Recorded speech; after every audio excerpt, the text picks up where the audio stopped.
Hi guys, you're welcome to Niger News and Entertainment, where we serve you hot gist, recent happenings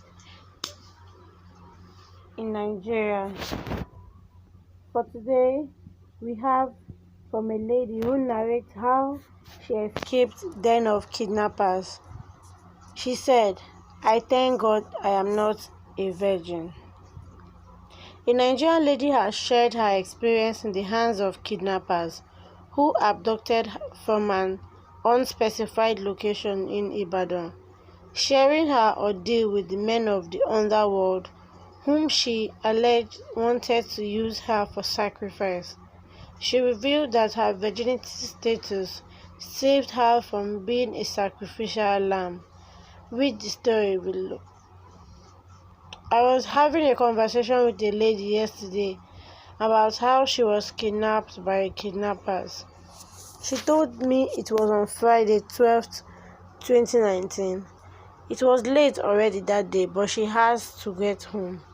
As she alighted from the bus, after walking like a minute, she saw a guy running towards her direction. Before she could take to her heel, a guy from nowhere grabbed her. That was all she knew for that moment. After like 5 days, 3 guys came into the room where she was kept and untied her. The lanky guy told her to follow him. The guy said, "Do you know the reason why you are saved?" She said in her mind there was a little slight of joy. Then she replied, "I don't know, sir." He said, "Thank your creator you are not a virgin." She said she looked so astonished.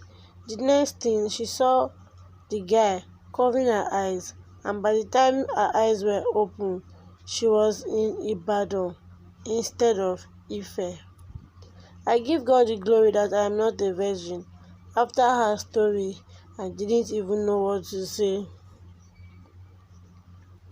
Guys, do you think virginity is now a threat to our lives? Let me know what you think in the comment section. Thank you.